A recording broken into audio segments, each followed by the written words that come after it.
नमस्कार मित्रांनो, आजच्या व्हिडिओमध्ये आपण डिस्कस करणार आहे which university belongs to which district किंवा which district belongs to which university, vice versa. म्हणजे प्रत्येक युनिव्हर्सिटीच्या अंडरमध्ये काही डिस्ट्रिक्ट्स दिल्या जातात, ते आपल्याला माहिती असणं गरजेचं आहे. कारण ॲडमिशनच्या वेळेस कधी आपण मिसकन्सेप्शन करून घेतो. बघा, वर्धा हा डिस्ट्रिक्ट थोडा अमरावतीला पण जवळच पडतो आणि नागपूरला पण पडतो. माईट बी कोणाला वाटेल की आपल्या अमरावतीमध्येच तर येत नाही ना वर्धा डिस्ट्रिक्ट, होते कधी मिसकन्सेप्शन होऊ शकतं, साहजिक आहे. जसं भंडारा डिस्ट्रिक्ट असं वाटतं की चंद्रपूर साईडने येत असेल, बट तो माईट बी नागपूरमध्ये येऊ शकतो. तर म्हणून खूप जास्त कन्फ्युजन असतं. त्यामुळे हा एक क्लॅरिफिकेशनवाला व्हिडिओ आहे. आणि आपण जो रिसोर्स यूज केलेला आहे तो खूप ऑथेंटिक रिसोर्स आहे. मी तुम्हाला स्क्रीन शेअर करून दाखवतोच. पण या व्हिडिओला जास्तीत जास्त शेअर करा आपल्या फ्रेंड सर्कलसोबत, ग्रुप्सवर. चॅनलला सबस्क्राईब करा, कारण आपण एक असा प्लॅटफॉर्म बनवू इच्छितो जे विद्यार्थ्यांना विदाऊट सेल्फ इंटरेस्ट आणि अनबायस होऊन मार्गदर्शन करेल. आणि या जर्नीमध्ये तुमची मदत हवी आहे मित्रांनो. तर चला व्हिडिओला सुरुवात करूया. आणि तुम्हाला जर हे जे इन्फॉर्मेशन ब्राउचर आहे याची जर PDF फाईल हवी असेल तर डिस्क्रिप्शनमध्ये चॅनलची लिंक दिलेली आहे मी व्हॉट्सअपच्या, त्याला जॉईन करून घ्या.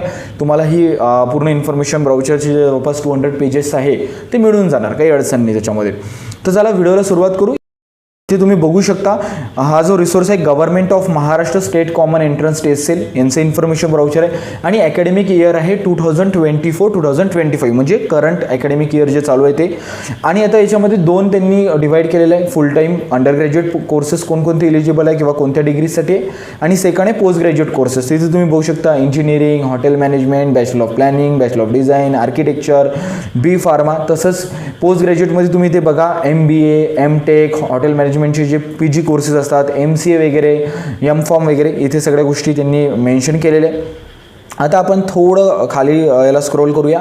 पेज नंबर 5 जर तुम्ही जाल, या PDF फाईल जर तुमच्याकडे मी जेव्हा प्रोव्हाइड करेल तिथे पेज नंबर 5 जायचं. आणि इथे पेज नंबर 5 तुम्हाला सेक्शन दिसतो जस्ट एक मिनिट द्या मला. Okay, very good. इथे आपण पोहोचलेलो आहे पेज नंबर 5. पेज नंबर 5 जर आपण बघतो म्हटलं तर jurisdiction of the universities. Jurisdiction of the universities म्हणजे काय? अधिकार क्षेत्र, की त्याचा अधिकार क्षेत्रामध्ये कोणकोणते डिस्ट्रिक्ट्स येतात. त्यांनी क्लिअरली काय मेन्शन केलं आहे, the following table shows the details about the home universities in Maharashtra state and their jurisdiction. तर त्यांच्या अधिकार क्षेत्रामध्ये कोणते डिस्ट्रिक्ट्स येतात. तर इथे लेफ्ट साईडने बघा होम युनिव्हर्सिटीचं नाव दिलं जाईल, राईट साईडनं district under the jurisdiction of the universities. महाराष्ट्रामध्ये किती जिल्हे? अराउंड 36 डिस्ट्रिक्ट्स आहे. आणि बेसिकली हे 36 डिस्ट्रिक्ट्सला वेगवेगळ्या युनिव्हर्सिटीजमध्ये डिफाईन केलं आहे. आणि महाराष्ट्रामध्ये युनिव्हर्सिटीज किती दाखवल्या, इथे 10 युनिव्हर्सिटीजची नावं दिलेली आहे. तर बघा, पहिली युनिव्हर्सिटी आहे, शिक्षणाचे आराध्य दैवत म्हणतो आपण, doctor Babasaheb Ambedkar Marathwada university first नंबरवर.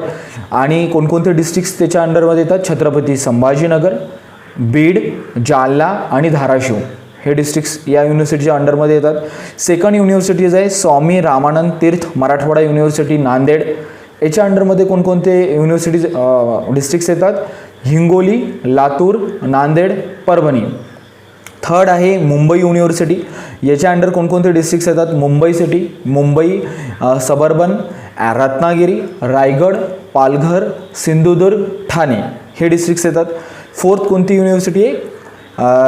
कवयित्री बहिणाबाई चौधरी नॉर्थ महाराष्ट्र युनिव्हर्सिटी जळगाव. याच्यामध्ये कोणते डिस्ट्रिक्ट्स येतात? धुळे, जळगाव, नंदुरबार हे डिस्ट्रिक्ट्स येतात. पाचवी युनिव्हर्सिटीज आहे सावित्रीबाई फुले पुणे युनिव्हर्सिटी. यामध्ये कोणते डिस्ट्रिक्ट्स येतात? ऑफकोर्स पुणे येतं, अहमदनगर येतं आणि नाशिक येतं. सिक्स्थ युनिव्हर्सिटी आहे शिवाजी युनिव्हर्सिटी. याच्यामध्ये कोणते डिस्ट्रिक्ट्स येतात? कोल्हापूर, सांगली आणि सातारा हे डिस्ट्रिक्ट्स येतात.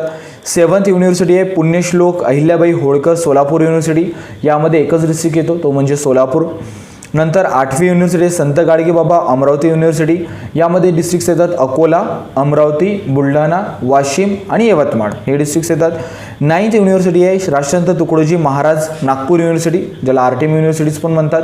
याच्यामध्ये येतात भंडारा, गोंदिया, नागपूर, वर्धा हे डिस्ट्रिक्ट्स येतात. आणि लास्ट युनिव्हर्सिटी आहे गोंडवाना युनिव्हर्सिटी, ज्याच्यामध्ये चंद्रपूर आणि गडचिरोली हे डिस्ट्रिक्ट्स येतात. तर हे 10 युनिव्हर्सिटीज आणि या 10 युनिव्हर्सिटीजमध्ये येणारे हे डिस्ट्रिक्ट्स. तर तुम्ही महाराष्ट्राचे बघा 36 डिस्ट्रिक्ट्स आहे. आणि या लिस्टमध्ये पण तुम्ही ॲडिशन करणार तर तुम्हाला 36 डिस्ट्रिक्ट्स आरामशी मिळून जाईल. तर व्हिडिओ खूप महत्त्वाचा होता आणि यावर मला कोणताही व्हिडिओ यूट्यूबवर मिळाला नाही, म्हणून मी म्हटलं पहिले एक व्हिडिओ बनवूया. हा व्हिडिओ जास्तीत जास्त आपल्या मित्रांसोबत शेअर करा, त्यांना माहिती असू द्या महाराष्ट्रामध्ये कोणकोणत्या युनिव्हर्सिटीजचं जे ज्युरिस्डिक्शन किंवा ऑथराइज एरिया किंवा डिस्ट्रिक्ट्स कोणकोणते आहे. आणि जर तुम्हाला व्हिडिओ आवडला असेल तर कमेंट बॉक्समध्ये मला नक्की कळवा. काही डाऊट्स असेल तर विचारा आणि चॅनलला सबस्क्राईब करा. Thank you so much.